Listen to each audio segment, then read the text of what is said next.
Anytime, the game and you play with Bron, you're gonna be, set up for success. That's what he does, and that's why he's one of the greatest players ever. Is he helps people be good, and that was the main thing.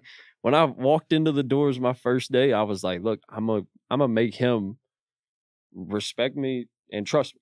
And that was him and AD. I was like, "Those are the two things I want to do." All right. So I was going to ask you about the trust thing. And we've talked with, I think we talked with Caruso right after their championship in the bubble about sort of when he felt like he had gained LeBron's trust. When did you feel like you had gained LeBron's trust? Fully, Still working on it? No. Fully was game one of the Memphis series last year. We had great chemistry from day one. And there was trust there.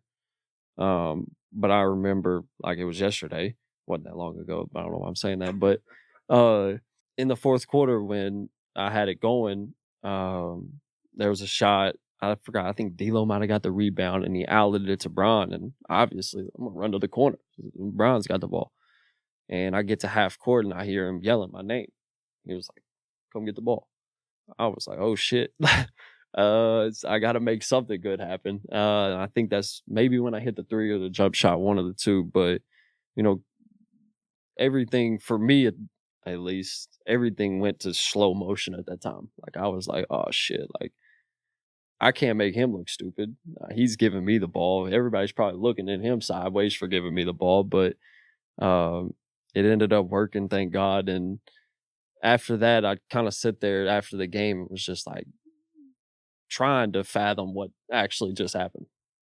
We talk with a lot of other guys about his insane b-ball IQ, just how he's like. I remember when DeMar came on, he was talking about the Cavs Raptors series and how he was calling out their plays ahead of time. Have you had any specific moments from that standpoint, either in a game or in practice, where you've seen him do something like that and you just have been like, "What the fuck is going on?" Not really on the IQ standpoint because I see it every day. Yeah.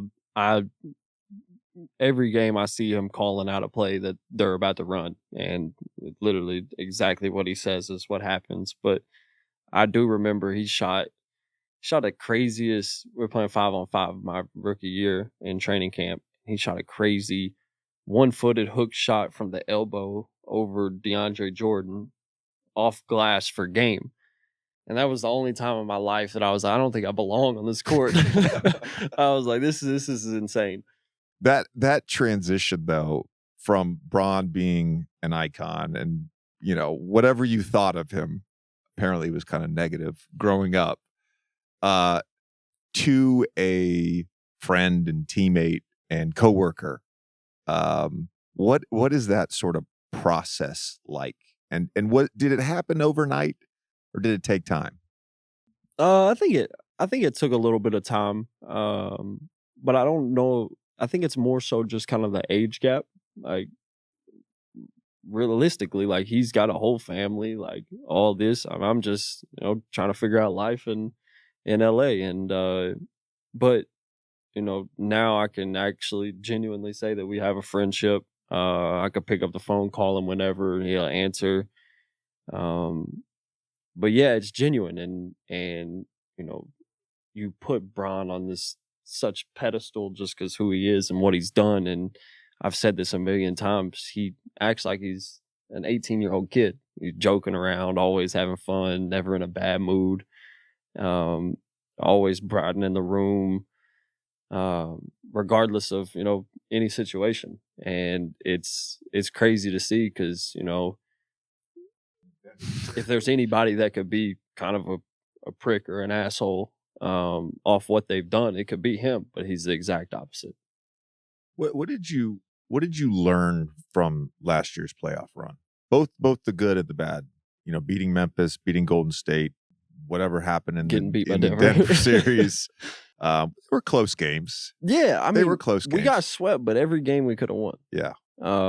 But the bad is just it's long. The season's long. The playoffs is long, and even especially when you get into the playoffs, everything just goes up more. Like physicality goes up more, intensity goes up more, attention to detail goes up more, which is great for me because, I mean, that's basically how I play every game. I have to be locked into, game plan situations. I'm not blessed enough to, kind of just freestyle it. But what I learned most was just, kind of that too, was the attention to detail, attention to every single play that matters. And obviously having Bron in your corner, helps. Just because he's, been there a million times, played in all those games, but you can tell as soon as the playoffs rolls around, like him and AD, their attention to everything is it's laser focus. Two things you said there. Number one, I always say like the difference between the regular season and the playoffs is that in the regular season, on a given possession, you might have 50% of the people on the court truly locked in and 50% of the people on the court given maximum effort and maximum energy. In the playoffs, it's generally closer to like 95% where everybody's locked in. So every possession just means a little bit more. Every possession's a little bit harder. And if you're not locked in or you can't do it, you get benched in the playoffs. It's not like the regular season. We're just going to keep trotting out the same lineups. It's like, no, this guy's not playing the series, not his series. Yep. Second thing was, just the toll that the previous series takes on the next series. Mm-hmm. I always talk about 2015, beating the defending champ Spurs in a game 7 where like Kawhi guarded me most of that series. I've got to guard Ginobili, when he's coming off the bench. 7 games, took everything for us to beat them. Then we go play Houston. I've got to guard James Harden now. And I've still got to do what I do running around on offense. And by game 7, I'm just like taxed.